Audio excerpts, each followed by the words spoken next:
Ngā whatu mauri o ngā tihi whakarongo kōrero rarau mai rā ki te rā tuatoru, te rā whakamutunga o tā tātou pāhotanga mataora e tere atu nei marunga i ngā pai kōrero o te ao Māori News o Aukaha o Tahu News hoki. Kia tangi hia rā ngā mate huhua o te motu, koutou kua poto atu rā ki te pō haere atu rā. Huri rawa mai kia tātou ngā mahuetanga iho, tēnā koutou katoa. Kia hoki whakamuri te titiro i timata tēnei pāhotanga i te Wenerei kua taha i te putanga mai o ngā raraunga Māori, te toko maha o ngai Māori, ngā raraunga whare, hauora mātauranga hoki. I tōna tikanga mā ēnei raraunga e tohu ka ahupehea ngā pūtea me te aronga pea o ngā kaupapa here. Nōna nahi nei puta i te whakataunga tahua pūtea te kāwanatanga haumi, e hara i te mea i tino kite i ngā herengi i takai hoki te ao Māori. I te putanga mai o te tahua i whakakao atu te tini ngerongero te mano tāngata i tū kotahi kia whakahe i ngā mahi a te kāwanatanga. Takarawa mai ki tēnei rā nei, te rā ka kara hui atu te iwi Māori ki runga i te marae o Māhu i here taunga mo te Hui Taumata, hui a motu. Tōna te kaumano tāngata i tai atu ki te hui a motu i tū ki te marae o tūranga waiwai, te hui i karangahia ai e kingi tūheitia pōtatau te wherowhero, te tuawhitu. Kia utonu mai e te iwi, ka hoki atu rā tātou ki pōneke ki tā mātou tangata a Isaac Gunson, ki te ata wete i te tahua, ka hoki mai te rākau kōrero ki tā maki makaurau kei ngā ana waia mare haimona riki, kia rongo ai tātou ki te kauhau a te pirimia ki te parakuihi, te rā i muri mai i te tahua. Ka whakawhiti arorangi atu rā tātou ki te marae o Māhu, kei reira a Michael Cugley, rāua ko Kere Ama Right. E te iwi, kia haere atu rā tātou ki roto o pōneke e whangamai ana, a ko tā tātou tangata, a ko Isaac Gunson. Isaac, mōrena. I wondered if your head was about to explode diving through all those numbers yesterday. Yeah, mōrena whati. Yeah, we were just in the lock-up in the hall behind us here at Parliament, going through the numbers, of course. It took us a little while to put all the numbers together. Essentially, what has happened is that, unlike previous budgets, a lot of the Māori funding initiatives have been split throughout a number of portfolios. They haven't been assembled in one place, as we've gotten used to over the last 3 to 6 years. But of course, the vibe here in Pōneke this morning looks chill. Out here, but perhaps not inside. Finance Minister Nicola Willis was spotted roaming around in Parliament around 7 o'clock this morning. And of course, a chill vibe is, well, was here yesterday with the hīkoi, the toitu te tiriti hīkoi. Chill, but definitely a present vibe. Now, I would say, for me, the biggest thing that came out of the budget lock-up yesterday was this document. This is the summary of initiatives, which is provided to us by Treasury and by the Finance Minister, essentially going over what's in, what's out in the coming budget. Now, all throughout this book, you know, increases for funding core services are marked out, new government funding commitments, and of course savings, the cuts that we've heard so much about. Now, if we go to the Māori development portfolio here, you can see no increased funding for core services, no new government commitments. It goes straight into the savings and revenue from those cuts we have heard all too much about in recent months. Now, that, on top of things like the repeal of Section 7AA of the Oranga Tamariki Act, around the conversation and proposal of a treaty principles bill, as well as so many other initiatives from this government, will almost certainly be the centre of attention today at Hui Taumata. Thank you for that update, Isaac. We will come back to you shortly, but it's now me whakawhiti atu rā tātou ki ngā ana wai, where we understand that the Prime Minister is delivering his post-budget speech. New Zealand as we know them today were established in law. And more than previous generations, they're going to grapple with a world that is absolutely bursting at the seams with opportunity, but also uncertainty. You know, a global economy shifting its weight from the Atlantic into the Indo-Pacific, an increasingly diverse New Zealand full of both the challenges and the opportunities that come from a more multicultural society, and families and businesses and communities forced to adapt and evolve at pace in response to the often devastating impacts of climate change. And it's an exhilarating time because the world is increasingly at our doorstep with all of the challenges and all of the opportunities that brings to our backyard. And so looking out to 2040, our responsibility is to define the conditions that we want to leave for those young Kiwis born in New Zealand today. And it's now our obligation to leave a similar legacy for our children and our grandchildren, for that generation who will come of age in that time of our national bicentennial. And my vision is that by 2040, New Zealand will be characterised by 3 achievements. A much more dynamic and productive economy with higher standards of living and more opportunity for all. A country where Kiwis return home in search of a better life instead of leaving in pursuit of higher incomes. We want to have a public services set that's defined and delivered and evaluated through the lens of what we call social investment. Funding devolved out to the community so that Kiwis can achieve their potential, leading healthier, happier lives. And we want a comprehensive response to climate change, both on track to achieve our ambitious emissions targets and building New Zealand so it's resilient to the challenges of a much more volatile physical world. And so we've already taken some very early steps to achieving those objectives. On the economy, we're working incredibly hard to reduce inflation and to lower the cost of living, and also to start to enact pro-growth policies to end the recession that we inherited at the end of last year.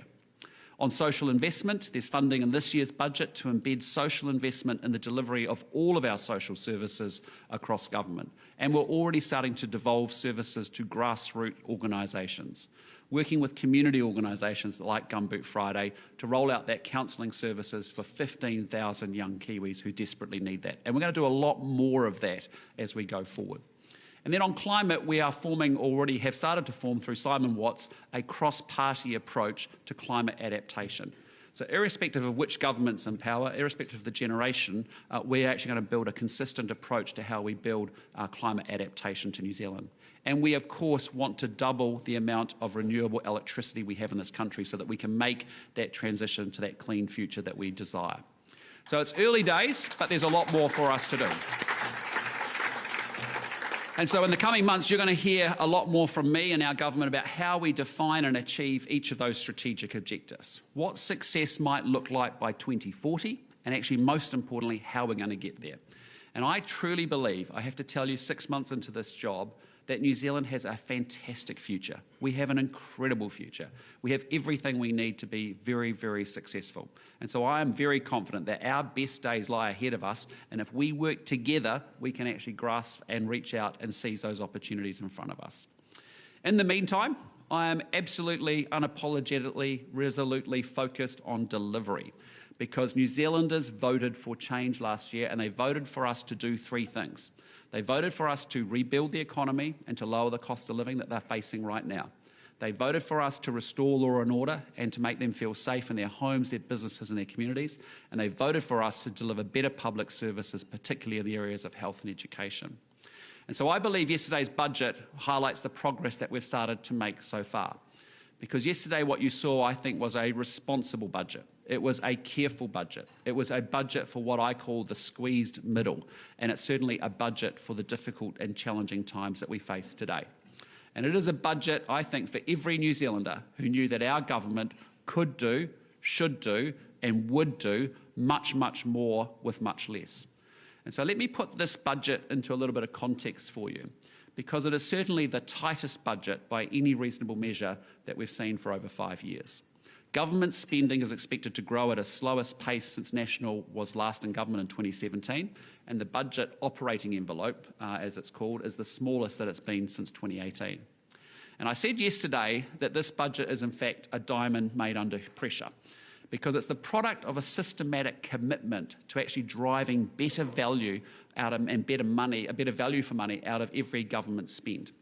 And what we have been able to deliver, I think, given the conditions we face, is nothing short of remarkable.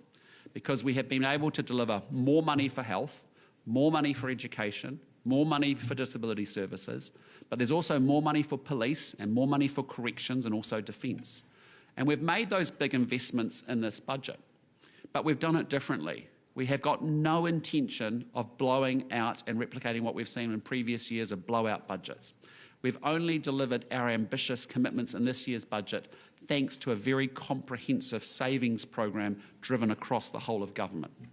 And yes, that savings program is to fund tax relief, as the Minister of Finance confirmed before the budget, but also it's enabling a wider program of savings to generate the fiscal headroom that we need to fund those big investments that I outlined in the frontline services. So in total, there is nearly $24 billion in savings and new revenue over the forecast period in this year's budget. That's the Prime Minister, Christopher Luxon, there speaking to a gathering at Ngā Anawai. I nāne kia hoki atu rā tātou ki te whanganui ātara ki te whare paremata, Isaac Gunson standing by. Isaac, you heard the Prime Minister there. What do you make of his comments? Yeah, Whati, there was a lot of talk there about climate change resilience, about what Aotearoa New Zealand will look like in 2040.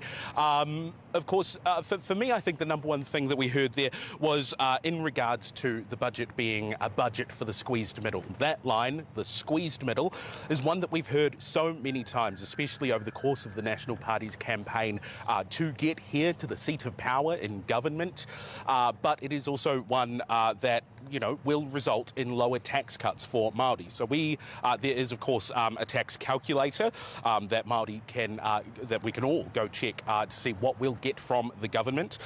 Tax cuts for a working couple earning the median Māori income, which is $50,238 for the year ended June 2023, with no kids and no superannuation, will get $70.13 returned to them per fortnight. However, a couple earning the median Pākehā income, which is $60,790, with all the same parameters, will get $101.50 per fortnight, roughly 1.4 times the tax cuts that Māori on their Māori median income will receive. So a budget for the squeezed middle, perhaps, but does it acknowledge people below the middle? That we will have to find out, and indeed whether or not these tax cuts contribute to inflation, we will have to wait and see.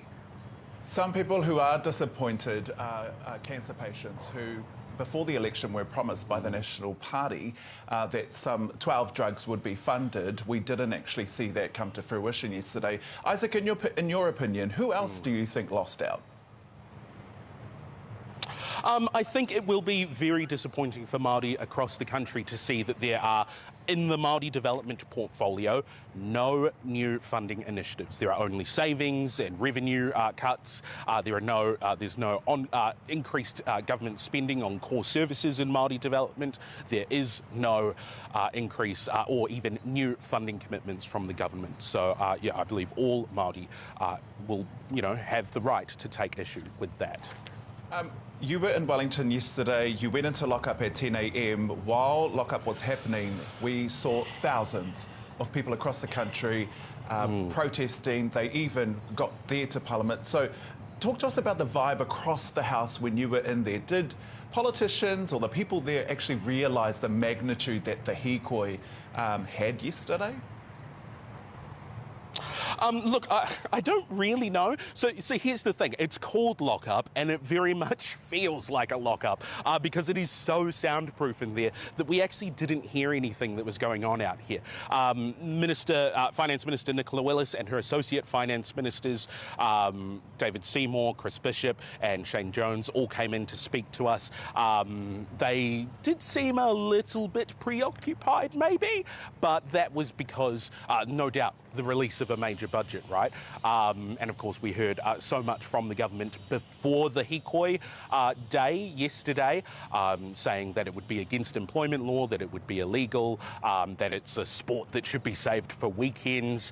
So no doubt there would have been some tension in the House regarding that, but none that we really saw and particularly didn't hear in the lockup.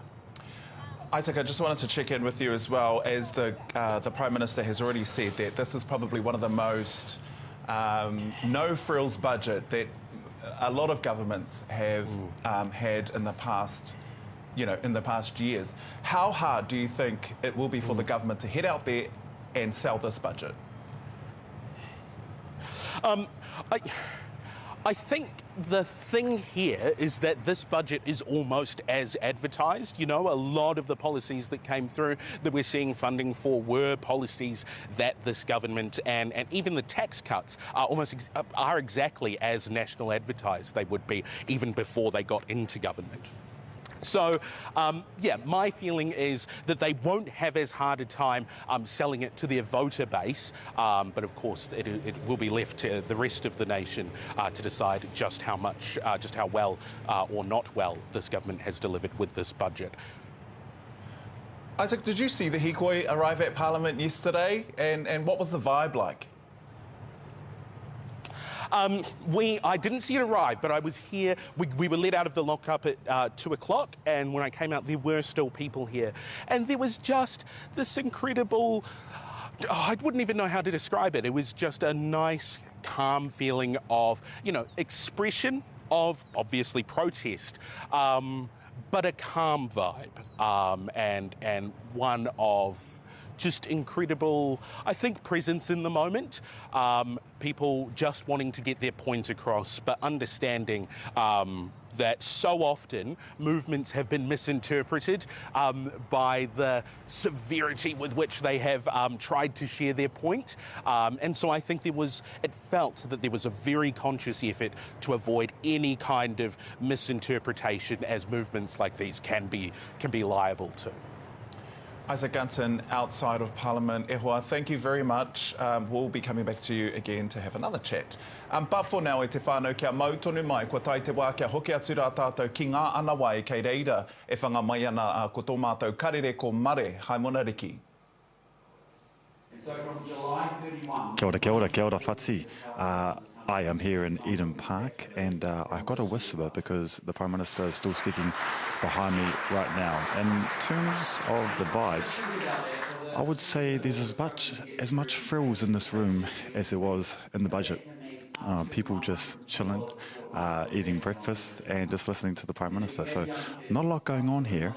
I would say perhaps about 100 people, tamapōtaka in attendance, and a few of the Prime Minister's party as well. Quietly, you were in the hīkoi yesterday with the thousands of people in Tāmaki Makaurau. Describe to us how that felt compared to, you know, the audience that you're amongst this morning.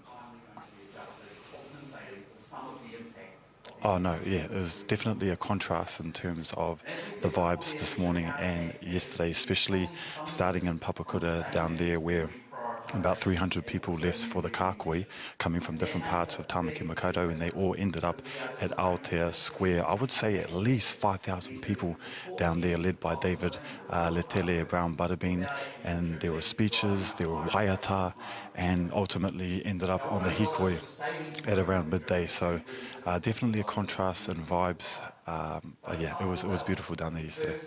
Ka pai mare. And just quickly, the Prime Minister has said multiple times, so has the Minister of Finance, that it's a no-frills budget. What's for breakfast, Mare? Is it a no-frills breakfast? Oh, let me show you. Oh, come.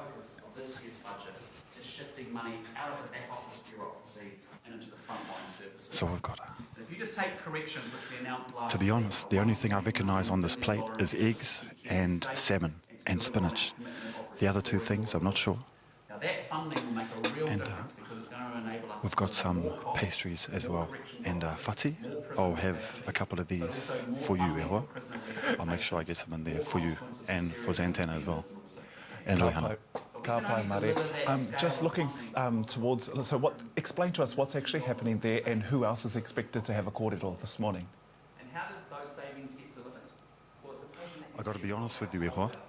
I actually showed up here 10 minutes before the Auckland traffic was wilding, so I know just as much as you. The Prime Minister, I'm not sure who's speaking after the Prime Minister, but I'm sure it will be just as thrilling as his kōrero right now. Ka pai mare. We'll come back to you shortly, but e te iwi, mautonu mai, kia e mohi ana tātou e hia mano tāngata e takatū ana ki te haere atu ki roto o Heretaunga ki te marae o Māhu i nāi nei kia mokowhiti atu rā tātou ki tō tātou tangata kia Kereama Right e whangamai Ai, tēnā koe Whati, kei te karahuihui mai ngā iwi o te motu ki konei ki o Māhu Marae.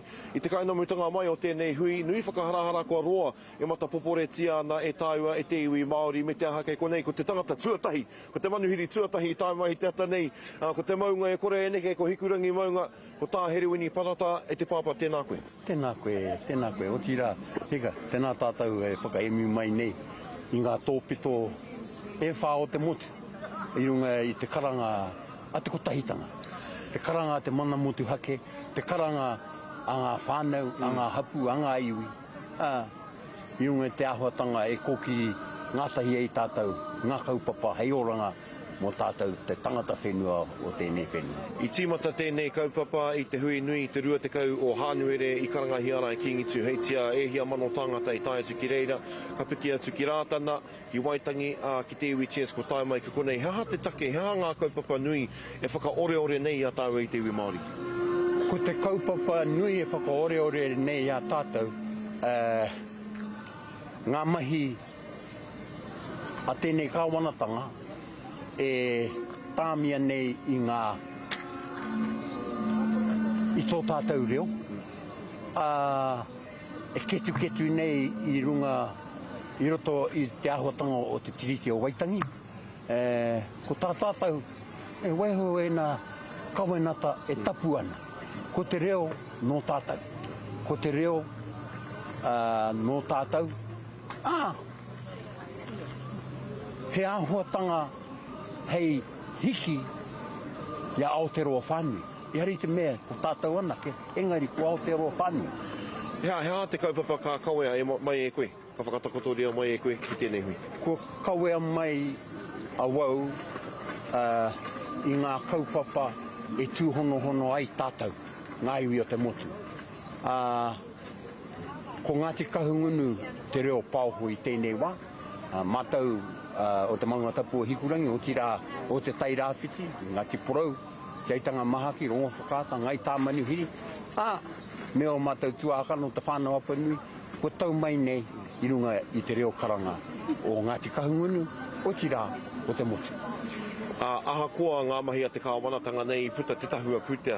I nanahi nei rua noiho ngā Māori i Wikitoria. Engari, ko koe, ko tātou tētahi, ko te matatini tētahi. Te kaumā iwa i rua miliona tāra baseline funding ko whakatapuia mo te matatini hei ngā tau e whae tū mai nei. Kaore, kore e huro ana, koe? Me mihi kia tātou, te matatini. Tāku e kōrero nei, ko te matatini o Aotearoa nei. E hei te me ko au, engari ko te hunga, ko tōna puiaki, ko te kapahaka. Maloto i tēnā āhuatanga hei whakapakari i o tātou whānau, i o tātou wharekari oi, tō tātou reo, rangatira, me ngā tikanga a o tātou mātua tīpuna. Koe nei tēnei tahua pūtea hei āwhina, ki te korikori i a tātou i roto i o tātou hāpori. I hari te mea mo te matatini ki te kāhui maunga anake, engari mo te whakapakari i a tātou i roto i o tātou nohonga i runga te mata o te whenua. No reira ka pēhea te tuaritanga o te pūtea nei te mei ki te tātou te pūtea motuhake a te kāwanatanga i tukua ki tēnā rohe ki tēnā rohe. Ka pēhea te tuaritanga o tēnei pūtea. Ka pēra anō, ka tukuna ngā rawa, ki te wāho, kei reira, e whakamahi ana, e hiki ana i ngā o tātou whānau. E hari te mea, ko te kapahaka anake, engari ko ngā āhuatanga hei whakaora i a tātou. Nā, e hare te mea kai te piringi o kia takahuri tēnei kaupapa ki te haka Jans, engari, ko piki te whakataitai o te matatini ki te kāhui maunga mai te whārā, ki te rimara. Nā te aha koutou i whakatau ai, me pēra.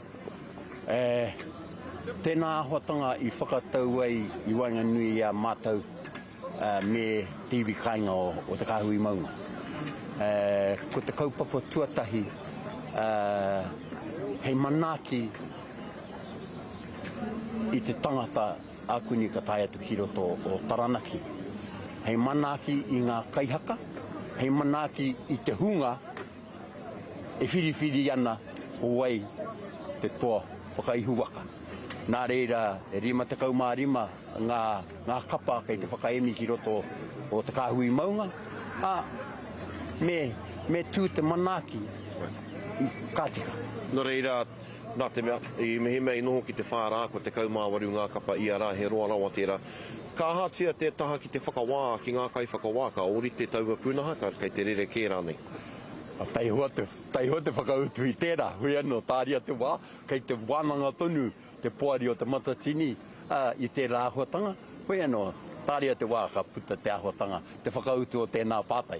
Kei te āhua māharahara te iwi o waho, e hara i te mea koau i te mea he uri au no taranaki. Engari, kei te māharahara e tahi kāre pē rahi ngā wāhi noho, mō tēnā, kei te pēhea o i rā kōrero.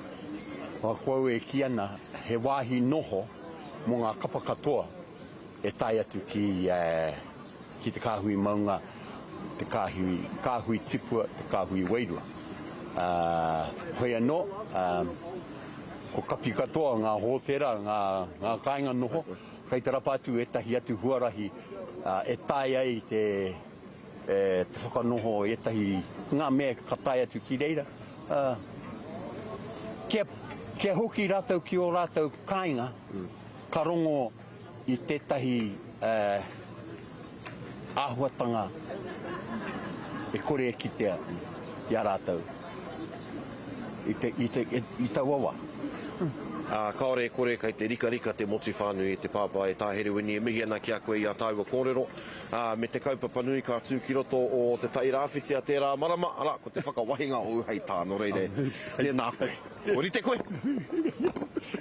Kia ora, hoi anō. E noho whakaiti ana pāpā here wini. E mihi ana ki a koe. Kei konei katoa ngā iwi o te motu i te iwi, kei te kiteo i a Ngāti Maniapoto, i a Ngāti Pikiau, i a Ngāti Mākino, i ngā iwi o te tai rāwhiti, o te tai tokerau anō hoki. Kā rea roa, ka whakae ki atu ki runga ki tēnei marae, engari, ka hoki mai anō ki a Taua, a ko tatake nei e whati. Tēnā koe ke rea Māotira kūrua ko tā herewini.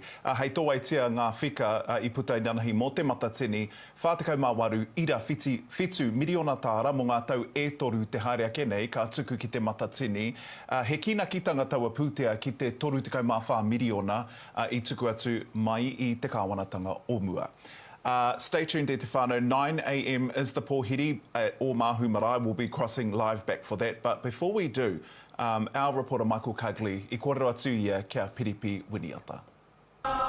O tira tēnā tātou e te motu kei konei ahau kei o Māhu Marae i ki taku tahi nāi nei ko tētai amorangi o te reo Māori ki roto ki tēnei o ngā iwi ara Piripi Winiata e taku rangatira, e taku tuakana, e mihi ana tēnā koe. Tēnā koe hoa, tira tēnā tātou.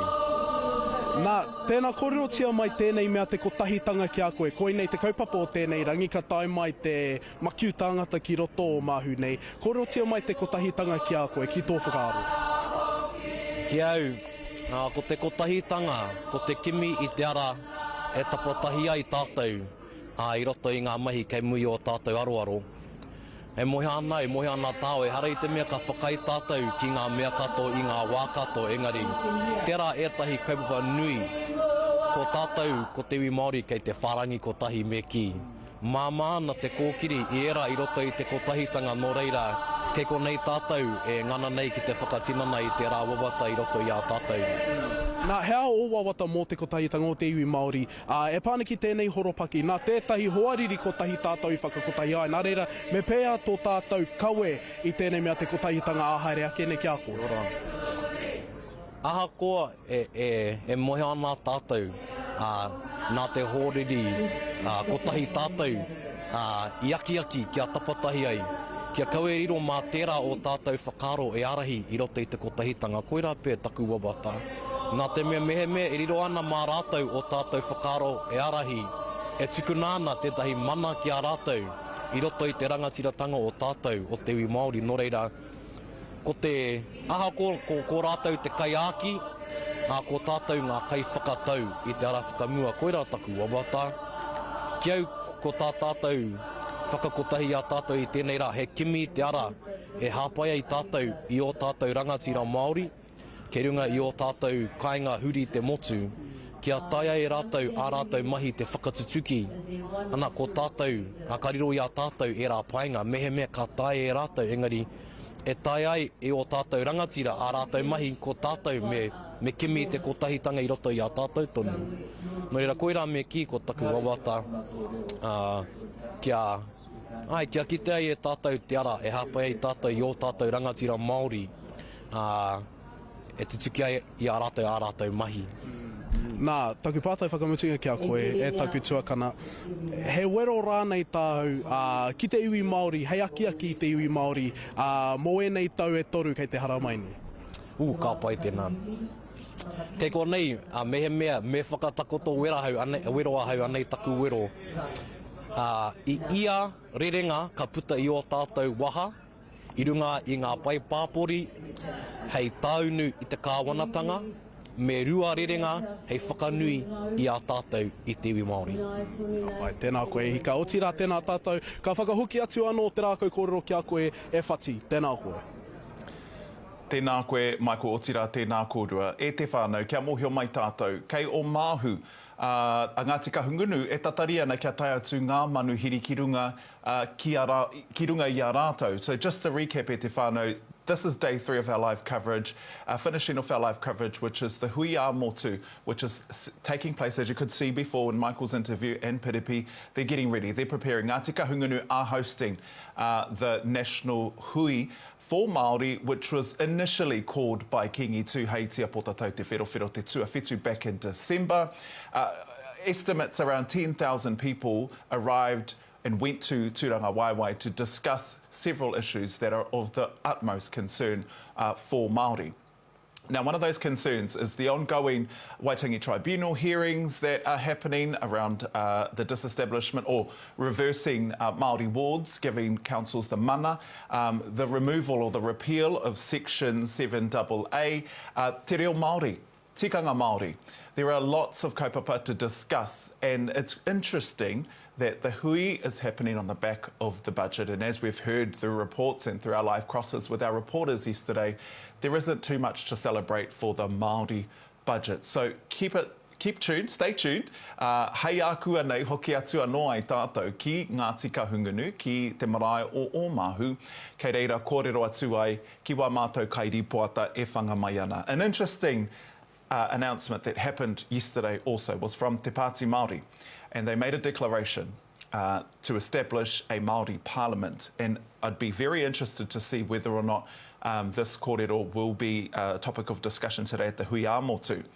The Māori Party declared, Te Pāti Māori declared, made a declaration for a Māori parliament, and a couple of the kaupapa that this Māori parliament will aim to achieve, or the parameters, I suppose, for this Māori parliament is one, to be anchored in tikanga and kawa Māori.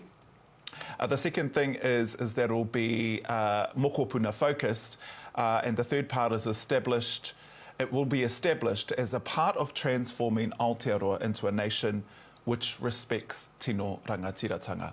E hia mano tangata I haruru tapu wai I whakakōpātia ngā rori matua me ngā rori o ngā tua whenua putanoa I Aotearoa ki te tohe I te tohe. Ki te whakaputa I o rātou āwangawanga, I o rātou āmaimai mō te ara e whāia nei e te kāwanatanga. Nō reira, kaore kore, he kaupapa nui tērā, ka kōrerotia I te rā nei. He oi anō e te whānau, kia utonu mai. We are expected to go back to Ōmahu marae, me hoki atu rā tātou ki te marae o Ōmahu, a he whanga mai ana a Kere Ama Right. Kia ora e whati Pūkōrero, ka tīmata ka tangi te reo, whakaeke I Kingi Tū Hei Tia Potatau Te Wherowhero, Te Tuawhitu Te Kāhui Ariki, me ngā rangatira o te motu kei konei. Engari kei tōku taha, ko Waihoro e Shortland, te heamana o te runanga o Ngāti Hine I tēnei wā, e te pāpā Morena. Tēnā koe, tēnā koutou.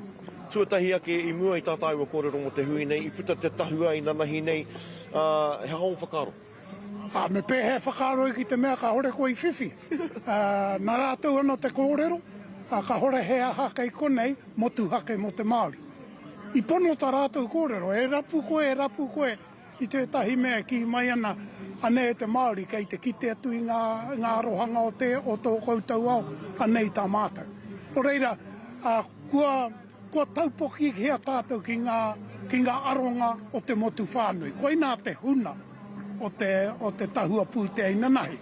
Aha koa tērā, me rapu tonu tātou I tētahi kōhau I roto I tērā, e uru atua I tātou ki te tīkaru.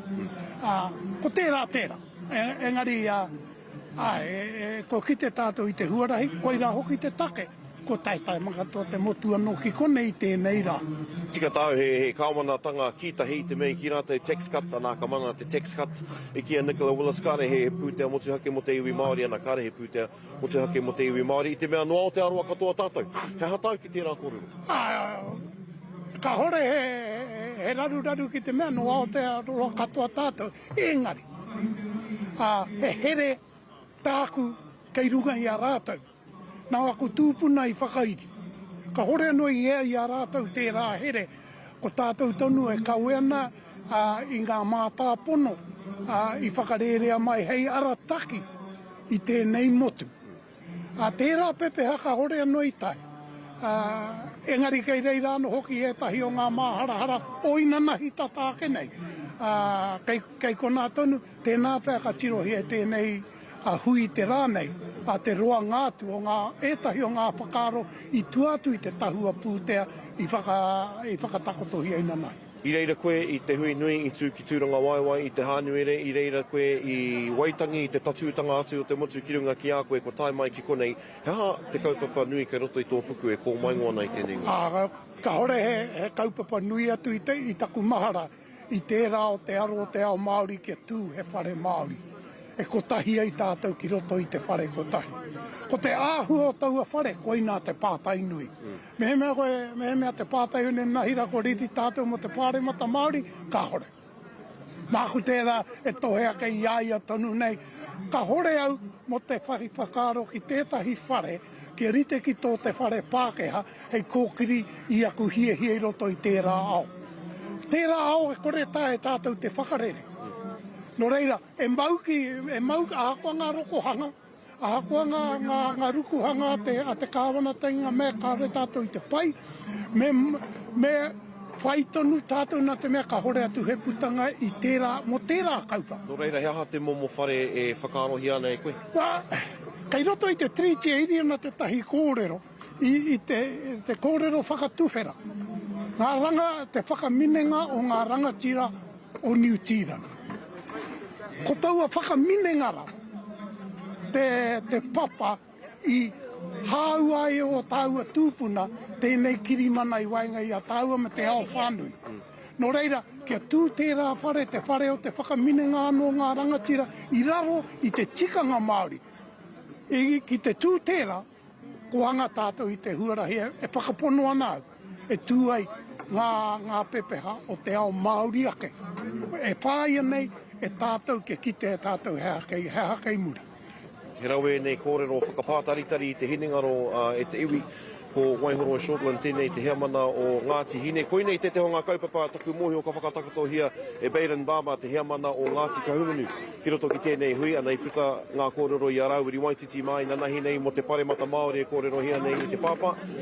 Te ahua nei e rereke ana ngā whakaro o te iwi Māori ki tērā kaupapa kaore kore ka rongo i te whānuitanga ake o era hei te roa ngā o tēnei rā. E whati.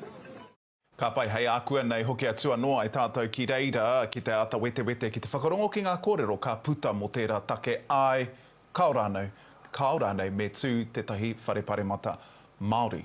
I nai nei me hoki atura tātou ki te pā, ki te marae o māhu e whangamai ana Michael Cugley. Tēnā koe anō, e whati o tira tēnā hoki anō tātou e te iwi. Kei konei ki taku taha ko tētahi rangatira o tēnei marae ake o māhu, arā ko tāku ta hohepa te rito e taku pāpā. Tēnā koe. Tēnā koe, Michael. Nā, kōrero tia mai tō wairua, hei te iwa karaka ka tai mai, te makiu tāngata, te mano tāngata, ki runga ki tō ake whenua. Nā reira, e pē ana tō wairua e te ki te ngātu i tērā. Kei te hari kua katoa au. I te rangi nei, kei te reka katoa taku ngā kau. I te tūtanga o tēnei rangi, e whiti mai ana tamanui te rā, nā ka i reira ko mōhio tātou he rangi mokopuna. He rangi mokopuna tēnei mo te ao Māori. Koia nei, e hara i te tīmatanga, ko ngā mahi e mahi anei te rangi nei, i tīmatangia mai rāno o tātou mātua tīpuna, mai rāno te hainatanga o te tiriti o Waitangi. Nā reire, tēnei rā tātou, ka hui anō te rangi nei, ka nui taku whakamihi atu ki tō tātou iwi, tō rātou kaha, ki te takatakahi te nuku o te whenua i tainahi nei, Me te mea hoki I uru mai anō te tangata triti, te taho tātou te tangata whenua. Ka rau te kite atu e whakapiri mai ana te moana nui a kiwa, te hunga āhia me te hunga Pākehā tonu o tēnei whenua e whakapiri mai nei kia tātou I runga te mōhiotanga, tēnei mahi a te kāwanatanga, te whakaparahako I te triti o Waitangi e hara I te tika. Ko tēnei kawenata me whakapūmau, me whakahōnore. Nā hoi anō I ngā marama nei ko ki te tātou ko tīmata te kāwanatanga, te wero, ki te hihia te whakarehe.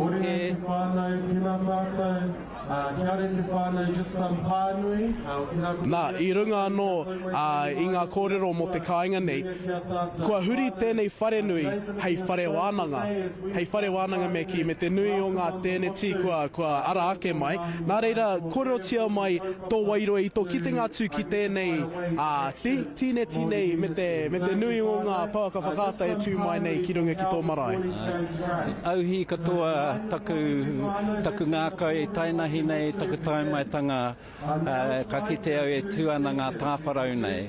Nā reira koe nei te anga atu ki te ariki, te matua nui, te rangi, kia tāwharau tia mai tō tātou marae, kia tāwharau tia mai rā ngā kaupapa e toru o te rangi nei ara ko te kotahitanga o te iwi Māori. Ko te triti o Waitangi, ko te wakaputunga o ngā iwi taketake o New Zealand. Kia tāwharau tia mai rā e te ariki nui e rā kaupapa tokotoru, kia manakitia hoki, te hunga I takahi mai nei, takatakahi mai nei, te nuku o te whenua I te ata nei, kia tae ātinana mai ki te hui nei.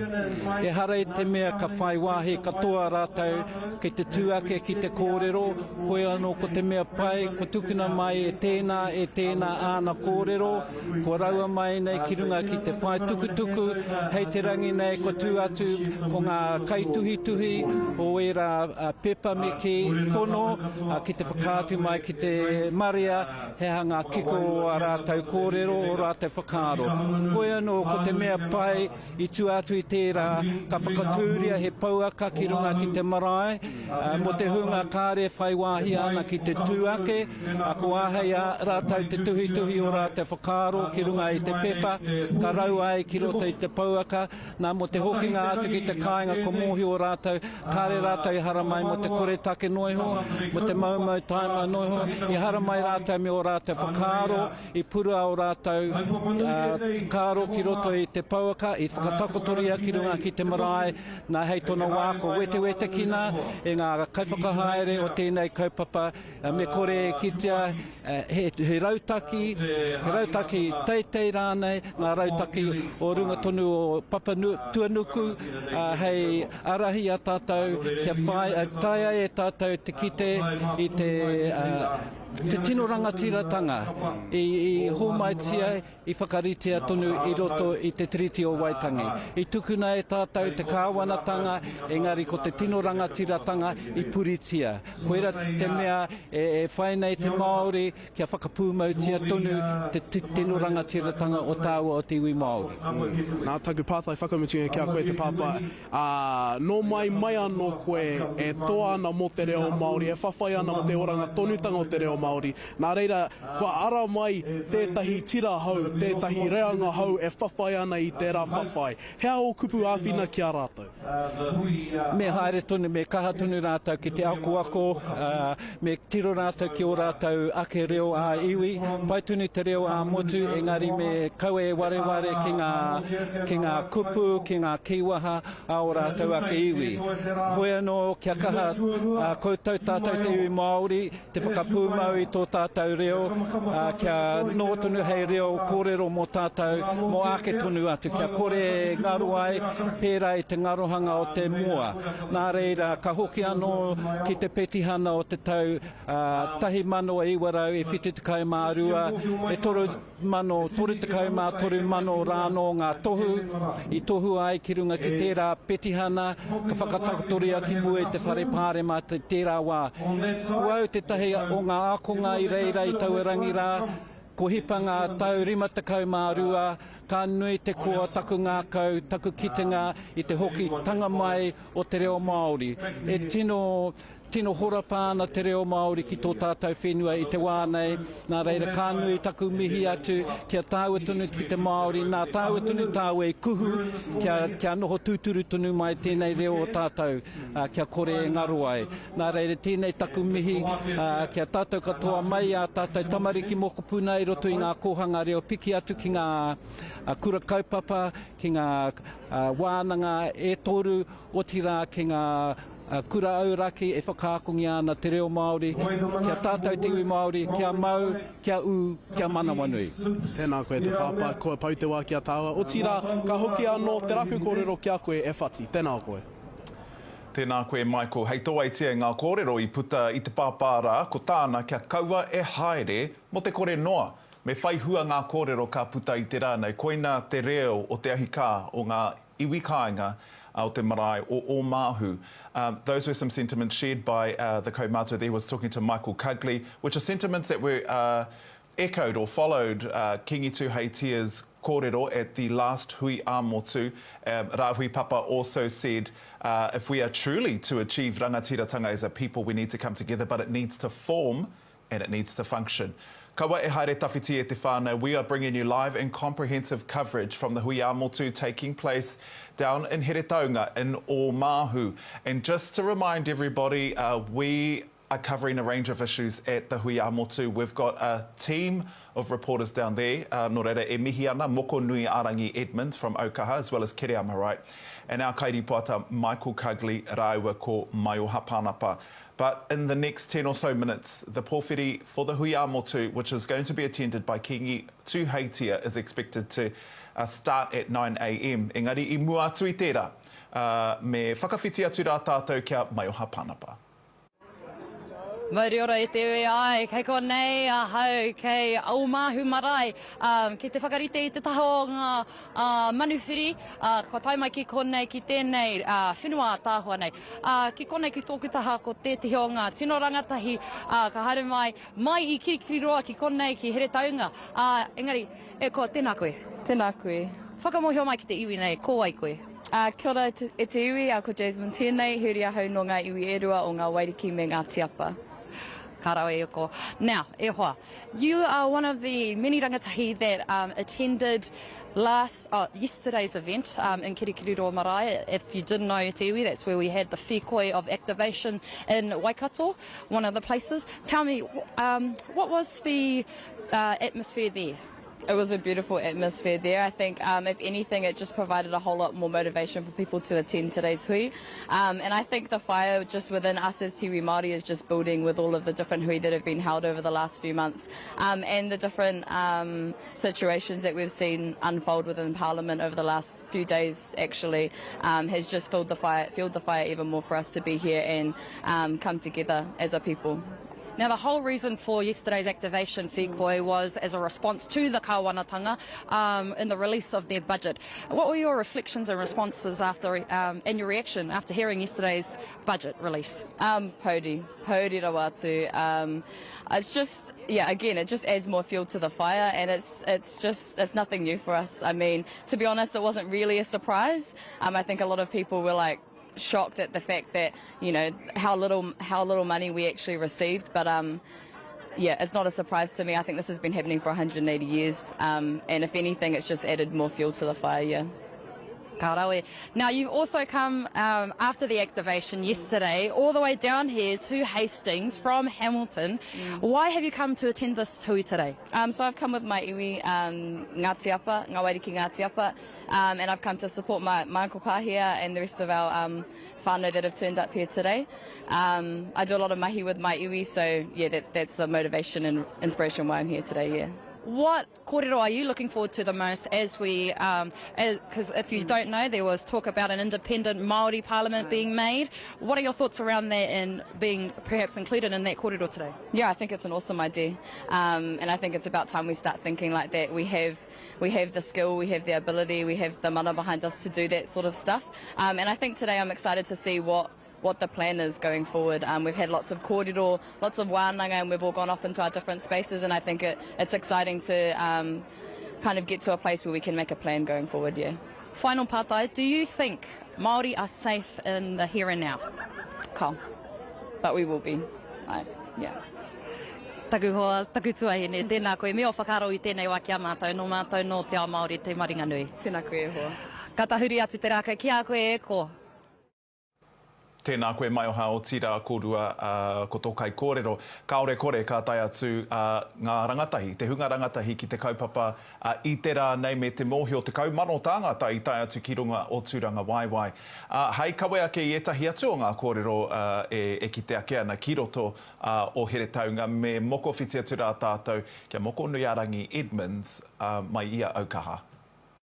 Ai, tēnā koe whati kei takutaha I tēnei wā ko Paura Edmonds, tētahi o ngā taiwhakahare matua I te pēne o te arepa I te hoa. Tēnā koe. Tēnā koe, Rick. Te pēhe ana ngā kare aroto I tēnei wā I a tātou ka hau atu ki tēnei kaupapa. Pai ana. Ka tahi rā, ka kiti I te kotaitanga, I roto I te hunga ko taumai. Ki tā te māngai ki, ko te kotahitanga o te ao Māori, tētahi o ngā hua nui, tētahi o ngā take nui, e kōkiriti ai e tātou te ao Māori. Nā runga anō I tērā, me whai I taua kotahitanga.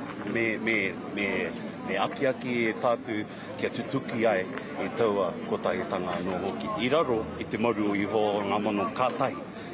O tira kārua mō tātou anō te iwi Māori, o mātou whānau, o mātou tamariki mokopuna anō hoki. It's good to be here. Yeah. And what role does the reo play in big kaupapa like this? Ko mātou mahi o roto I te reo e whakawātea I te huarahi kia koke whakamua I a tātou. Te iwi nei, o tira I roto I te ao kiko nei, taimo atu ki te ao wairua anō hoki. He mahi nui tēnei kia whakawātea te huarahi I ngā wao mua I hāpaitia e ngā reo nei, I te wāhi kia whakapuare I ngā āhuatanga kino, I ngā hara nui, e pēhi nei I te ao I taua wā. I ene wā, ko tai mai mātou ki te whakakipa, o tira ki te whakakiwhera te huarahi, o tira ki te whakakipa, te whakakoakoa anō hoki I te hunga ko tai mai. Kia tae ai e tātou te kōkiritia I roto I te kotahitanga. Ana, hea pēr o manako, ka puta mai I tēnei hui, I tēnei hui taumata I tēnei hui. Well, bro, I think that if we come together as a people, we will be stronger. The thing is that I think we lack belief in believing those things. I think what's going to be good coming out of this is actually a kōrero that I'll go back to. The māngai laid it out before he passed away in 1939, 18th of September. The manuao was built, te ako ihoa was built at Rātanapā.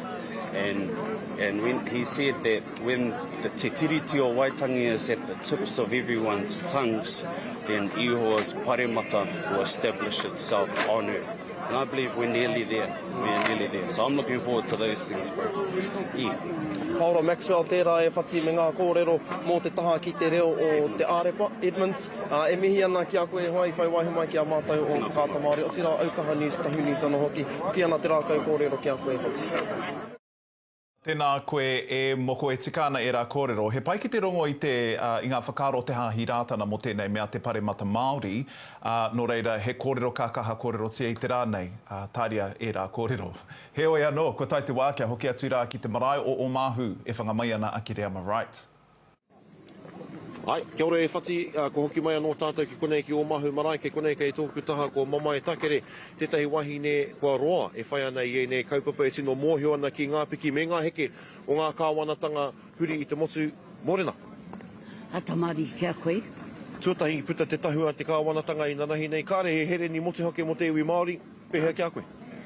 Well, hoi anō koi rā te āhuatanga o te kāwanatanga o te neira, ne? O tā rātou hia ki te whakakore I te ia o te te ao Māori. Ka te tiro tātou ki te tahua pūtea.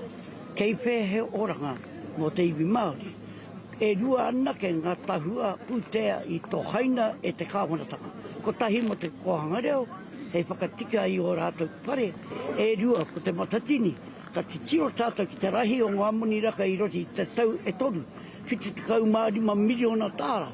Engari ka wāwāhingi a rua te kaumārima tāra, miliona tāra anake, ia tau. Ka te tiro tātou ki te rahi o te ao Māori. Ka tū e rā hui, te matatini, e whiatahi mano miliona tāra ka pau e te Māori ki roti i ngā hotera, nohonga, wāhi nohonga, ngā kai, me te utu katoa i era. Ka hoki mai era painga ki te ao nei, ki te motu nei, ki te ekia nei, ki te iwi katoa o Aotearoa e noho ake nei. Ka hoki mai era te rahi o ngā pūtea raka ki te iwi. Ko te kaupapa nui o ngā paukai, ko te pani te pauaru me te rawakore. He maharahara o ki te pani, te pauaru me te rawakore, i raro i tēnei kāwanatanga? O ai, tiro hia tātou te ahutanga ki ngā pare, karekau nei pare. Karekau nei pūtea i takokai. Karekau nei pūtea mo te aha, mo te oranga o te ao Māori, ne? Ka tiro tātou ki te oranga tamariki. Ko tau hia, ko kei te hihe rātou ki te whakakore, te ahutanga o te ia wairua Māori, i roti o tātou tamariki kei raro i taua kaupaparaka. A te oranga tamariki. Ka puta mai o tātou tamariki, he pāke e te whakao. Kare tika te. Nō reira, koira ke tāku e kia nei. Nā, ko te kāwana, whakakore, ka hoki mai tātou ki te whakatū kāwanatanga, ko te whakatau o tērā o Rāwiri, Waititi, i piki au. Nā, ko te whakatau o tērā kōreo, me āta tiro hia tātou, mai i te tautahi mano i warau kore mātoru, e tū ai a kingi mahuta i roti i te pāremata. Nā, ko te whakaaro kia hoki mai e rā oranga ki roti i tana iwi, te ao Māori, ne? Nei tarangi nei, kei te kemi tonu tātou, kei whē te rā oranga, kei whē. Ko tama pōtaka te minita mō ngā take whanaketanga Māori, ko ia te minita mō kirikiri roa ki te East. He kupu wāu ki aia? He kupu tāku ke koi tama. Whaka mahi eta mahi hei painga mo te iwi. He ara hei painga mo tō kāwanataku. Ne? Ko hoha nui hoau ki o kōrero. Nā, irungi i te rea whakatau. Nā, ko tū koe hei reo mo te ao Māori. Kei whē ngā hua. Karanoi i puta mai ngā hua. Ne? Ko te kupu o tō waha, he kōrero kupu anake. Nā te ngutu tērā, kei whē te manawa, kei whē te manawatanga i whakaaro i ngia ai, te iwi, ko koe tō tātou reo, ko koe tō tātou mana, ko koe te ki hei, me ki ai ko te tinana o te ao Māori, kei whē ngā hua. Me waiho ngā kōrero i kona kia waiho ko te pakipakitanga o ngā taringa o tama pōtaka hei kopu whakatepea ke mātou tātou whaia. Mihena kia koe mamai i ngā kōrero. Ka whakahoki atu te rākau kia koe whati. Tēnā koe e kere ama ai, me te mihi anō hoki kia whaia mamai me era kupu ka ngaua pea ki a tama pōtaka. He wai anō e te whānau, hei ngā miniti tata nei, ka timata te pōwhiri e ki te mai ana tātou, kei te whakarite a Ngāti Kahungunu kia tuku i te reo karanga. Kia rere ngā reo mihi ki ngā tāngata ka tai atu ki te marae, ki te whakanui i te kaupapa o te hui a motu. Ara, ko koro bomb gillies tērā, kua tatu atu ki te kaupapa, me te aha he iwa te kaumā iwa tau te pakeke o te kaumā tuara, me te mihi anō hoki ki aia, i haere atu ki roto o Roma o Itari i ngā wiki kua pahure ki te whakanui te kaupapa waru te kau o te pakanga i tū ki Monte Cassino. Ara, e ki te hoki ana tātou, ko kingi tū heitia. Pōtatau te wherowhero te tua whitu, e tatari ana kia whakaeke ki runga i te marae o māhu. Nō reire e te iwi, me tahuri atu tātou.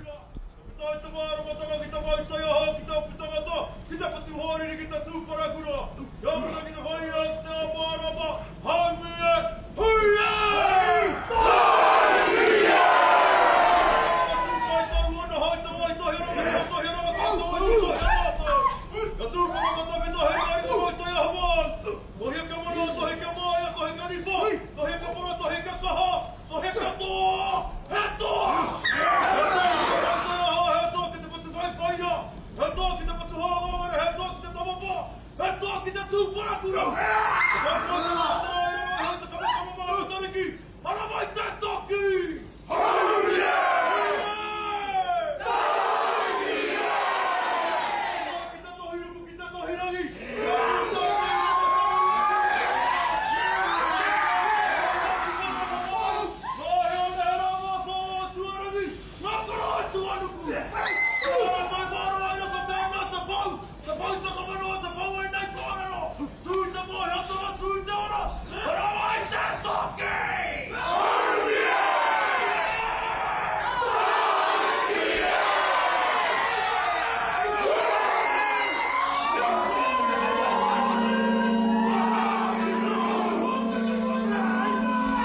kōrero, e ngā kai tautoko i te whaipai.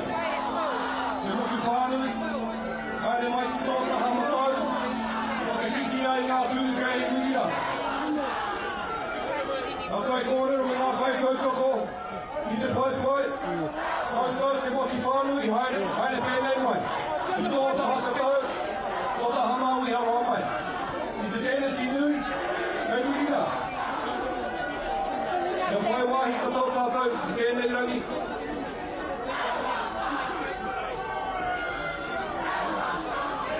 Come to the left, Arno, come to the left. Come to the left. Your left.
We can bring them back here.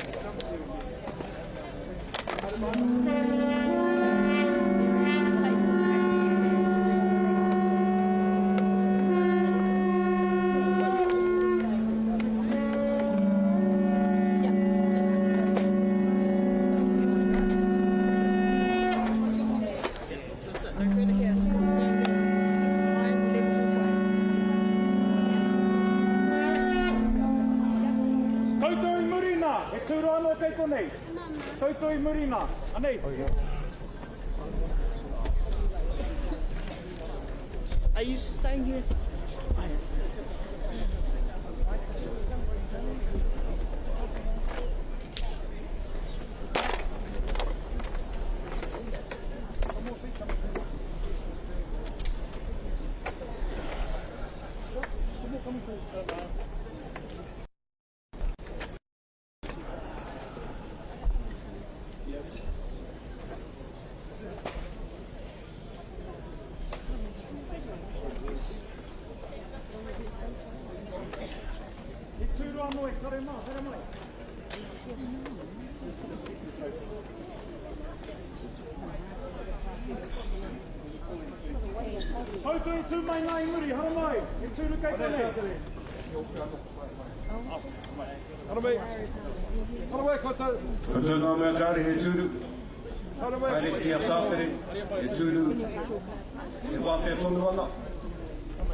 Hi.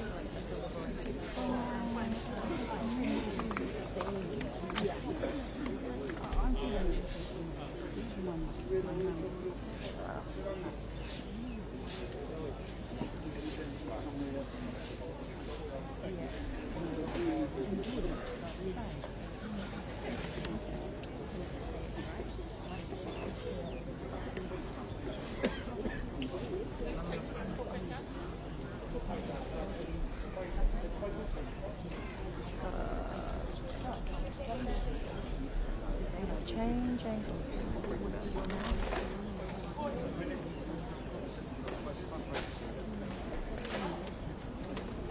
We'll just make 6 as far anywhere where you can.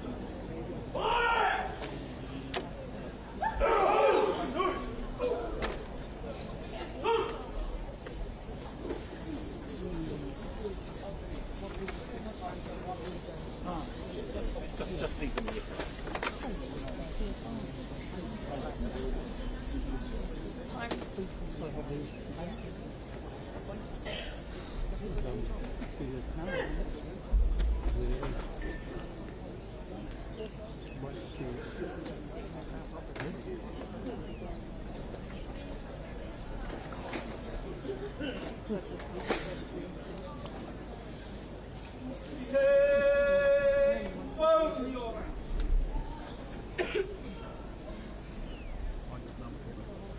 O te amorangi ki mua, o te hawhai o ki muri, te tūturutanga mahi pono, o te Māori mana mo take. Hei tēnā, ko re tika atu aku tangi, ki te wāhi ngaro, kia tāwharau kia mai rā tēnei whakaminenga, e kaupapa, ki te auraha.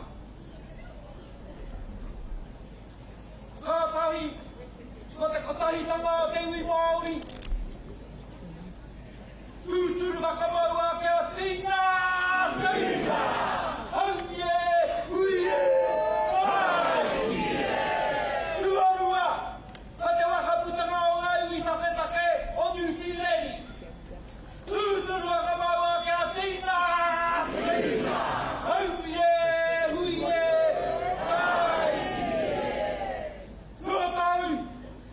Triti o Waitangi. Tūturu whakamau a kia tīna, tīna.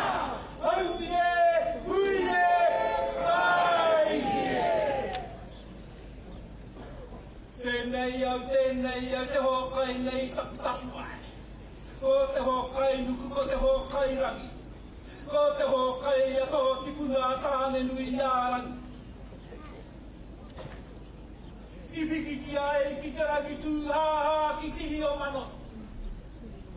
I roko hinga te nā ko i o matua kore ana. I riru i hua e nā ke te o te wānanga. Ko te ke te tua uri, ko te ke te tua te ako te ako. Ke te ako. Ka tiri tiri a ka pau pau ua ke a papatu anuku. Ka puta te ira tanga kutu kai la ki te ao maara mati hei aurura. Ka huri ati ki a koe ka hukuru nui. Tama kahungunu whakamarasi. Rāwe kongo mai wahine o nuku taurua.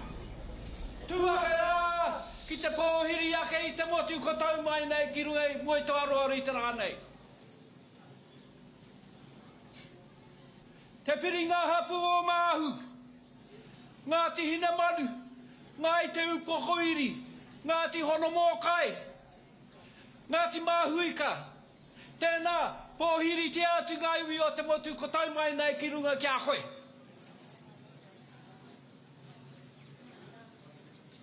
Ngāti Kahungunu ki te Wairoa. Ngāti Kahungunu ki Wairarapa. Ngāti Kahungunu ki Here Taunga. Here Taunga Ararau. Here Taunga Hauku Nui. Here Taunga Haro te Kāhu. Whakatauria mai rā tātou manuhiri ki runga i tō tātou marae.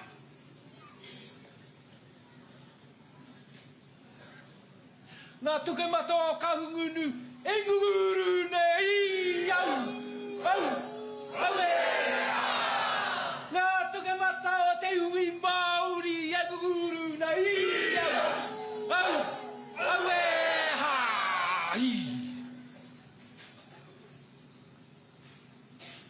Ka huri tika atu ki a koe, kingi tū heitia po te tau whero te tuawhitu. Ko rua koto mōkau e te kāhui ariki. Koutou ko tā mai nei te rangi nei. Tēnei ka mihi atu ki a koe. Hoki mai, hoki mai, hoki mai rā. Hoki a mai te hara mai ato krau ato tipuna. E mau nei tō ingoa. Mau nei i a koe tōna ingoa i te rānei. Hoki a mai rā te rā haere ana. I tai mai e rā rautau. I ruatoni tēnei kaupapa. Te kaupapa o te whare pāremata. Ko koe hoki tēnei. I tā mai ei. I te wā te waipuke nui. Te āwha nui. A huripara. Huripari. Kāperiara. I tihore mai ngā rangi. I maranga te wai. Waipuke te katoa. Whenua nei. Te urupā. I ti karikaringia ngā koiwi. Ka kawe ai ngā koiwi. Ka tewa katoa ngā koiwi ki runga tō tātai marae. Ka riro mā te tamariki. E haere te kohe ngā koiwi nei te whakahoki atu ki rote te urupā. Koera te pātanga mai o tērā parekura ki runga ngā iwi o māhu. Ka māwiwi tia te kura. Ka māwiwi tia te whare karakia. Ka uru te wai ki roto i te whare nui. Ki roto i a kahukura nui. Ka uru te wai ki roto i a ruatapu wahine. Kāre tonu ngā whānau konei. Kia tino uru atu ki roto i o rātau whare. Kei te māwiwi tia tonu ngā kāinga. Kāre tonu kia tau mai ngā manaakitanga. Mai runga ki a mātau. Ākoa ngā mahi a te ranga tahi. Te pīnono atu. Te tono atu ki te kāwanatanga. Tukuna mai ngā pūtea. I tā mai we tahi. Kāre i rahi noa. Kāre i rahi noa. Te nui ngā noa mātau. Kāre noe kaha te hoki atu ki roto i o mātau kāinga. He whawhai anō hoki te mahi ki ngā kamupene ini hua. Koera ngā uauatanga i pāmai ki runga kia mātau. E te ariki. E te ariki, e te kiingi tūheitia. Kua tutuki rā tō moe moe a. Nau I tohu, kia tūmai ngā hui a motu. Ara, ka tū tērā ki roto rātana. Ka tū tērā ki roto I a koe tonu. Ka tū tērā ki roto te waitangi. Anei ko tēnei, ko tutuki I te rangi nei. Tēnei te mihi atu ki a koe, tēnā rā koe. Nā reira, hara mai rā. Ara hina mai ngā hapu o Aotearoa.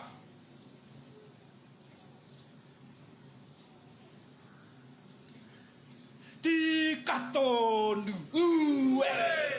Tika tonu ue. Tika tonu atu ki a koe tama. Hiki nei koe aku whakaro pakia. Hiki a whakoiki. Hiki o atohi. Ia. E tama te wawana. E tama te maro. Ina hoki rā. Takahe o te wawana. E tau. Ana. Ana. Aue. E takupatu Māori mana motu hake, takupatu Māori mana motu hake. Ke taku wano mana. Kui taku wano mana. Hare mai rā. E ngā uri. O ngā rangatira. O te whakaminenga. O ngā hapu. O New Tireni. Ngā rangatira, ki hai hoki, I uru ki roto I taua wakaminenga. Haere mai rā, koe nei, mai nei kōrero, e uru katoa ai mai tātou, ki roto I aku whakamihi ki a koutou. E kore te tahi, e ware tia, I runga I tēnei whakahuatanga. Tātou, ngā hapu, o nāia nei, o te ao Māori. Ko tae mai nei, I runga I te kotahitanga. Haere mai, haere mai, haere mai.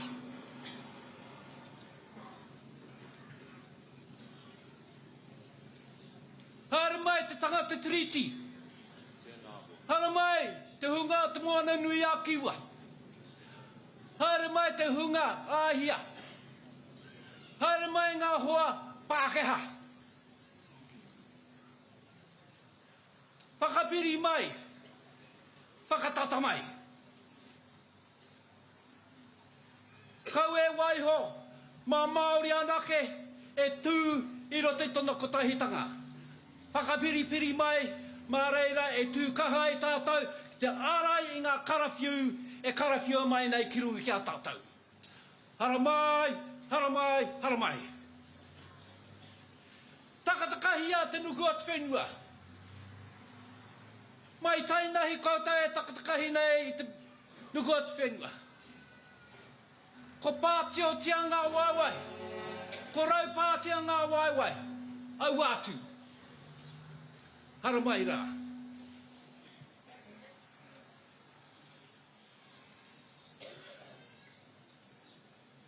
Kawea mai ngā kōrero. Kei roto I o koutou hinengaro. Ngā rautaki. Haria mai. Ngā mea ko tānoa mai I runga I te pepa. Ka rau atu ki runga I te paitukutuku. A ko ake nei, ko tū ngā kaituhi o aua kōrero ki te whāki mai hea te hua o a rātau tukunga mai. He oi anō, e whai wāhi ai tēnā tangata, ki tuku mai o na whakaaro, ko whakaritea, ka whakatūria he pauaka, hei kohi I ngā whakaaro o tēnā. I te mea ahakoa katoa tātou he rangatira, e kore tātou katoa e whai wāhi te rangi nei, te tūake, te whakapuaki I ona whakaaro. Koe nei whakaritea ai, mā reira anō ai, e whai wāhi ai te tangata, Te haramaitanga I te nukuro o te whenua, kia kau ai no ai e hoki te karainga me te ki maumau noa taku taima te haere I te mea kāreo I whai wāhi ki te tuku ake I aku whakaaro. Nā reira, tukuna mai, raua mai o kouta whakaaro, mai o kouta hinengaro, kuai ka hua, kuai ka tohu, he hanga taonga kei roto I o kouta whakaaro. Mā te whakakotahi I ngā roro o te awa Māori, e whai huarahi ai tātou. E whai rautaki teitei, e whai rautaki mōrunga tunu I a papatua nuku. Nā reira, hara mai, maria mai o kouta whakaaro rangatira. Kia whiriwhiri ai I tātou I te rangi nei. Haere mai, haere mai, haere mai. Tātai whetū ki te rangi, mautonu, mautonu. Tātai tāngata ki te whenua, ngaro noa, ngaro noa, ngaro noa. Nā reira pīkautia mai rā ngā mate o te motu. Ngā mate o tēnā hapu, o tēnā hapu, o tēnā hapu.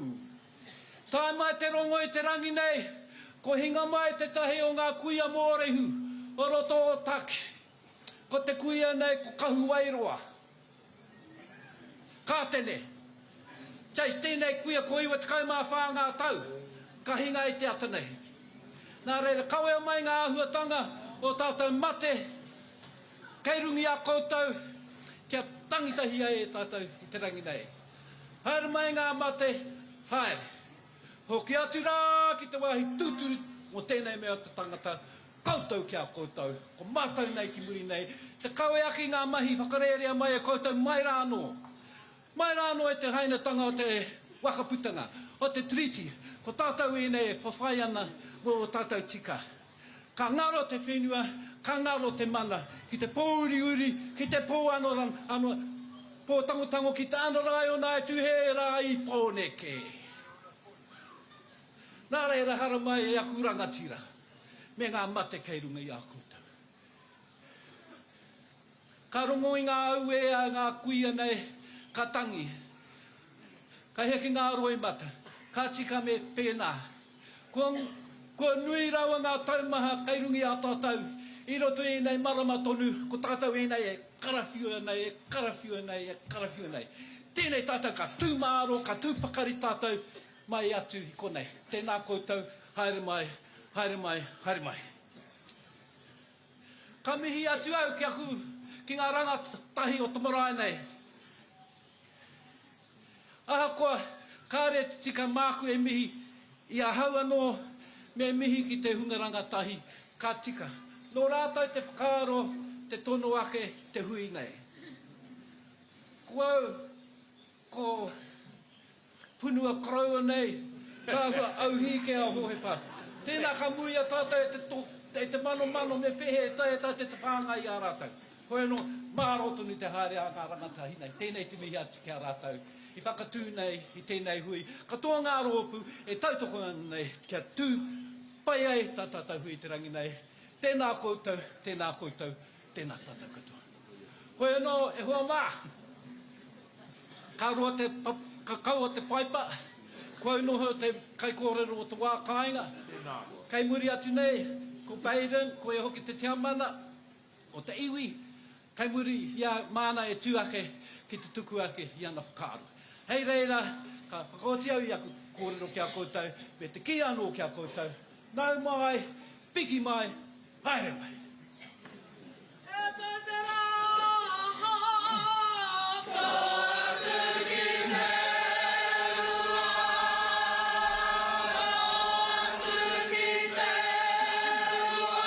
Kura mai roi mata.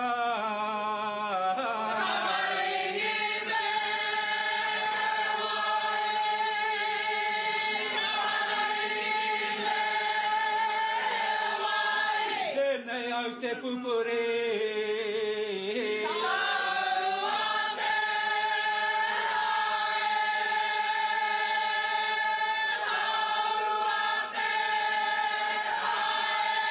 Kia tore mutu au.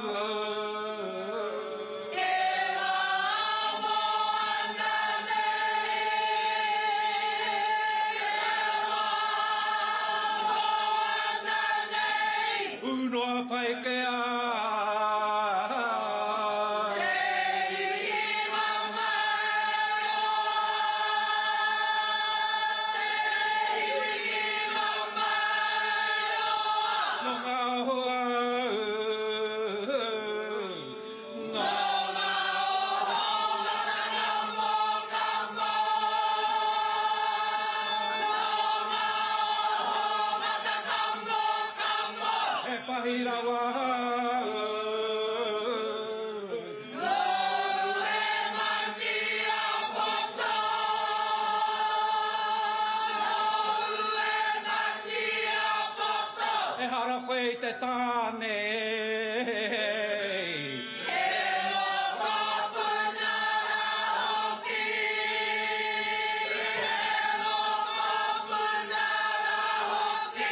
puhi koe nā aku.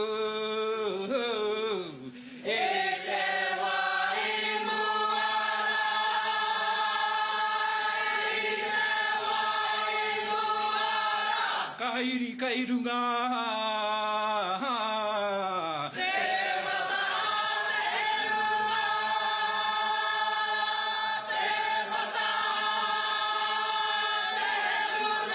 Taku ana rā. Kei pau I te kuri. Kei pau I te kuri. Ko aku moke rā. E rona ke nei. E rona ke nei. Te rau opi opi o.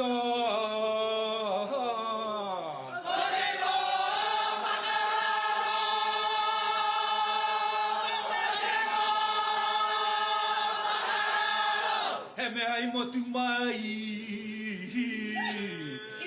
te wā te ika. I te wā te ika.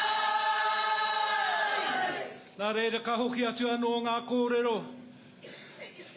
Ngā huatanga I whakarerea mai e kuima.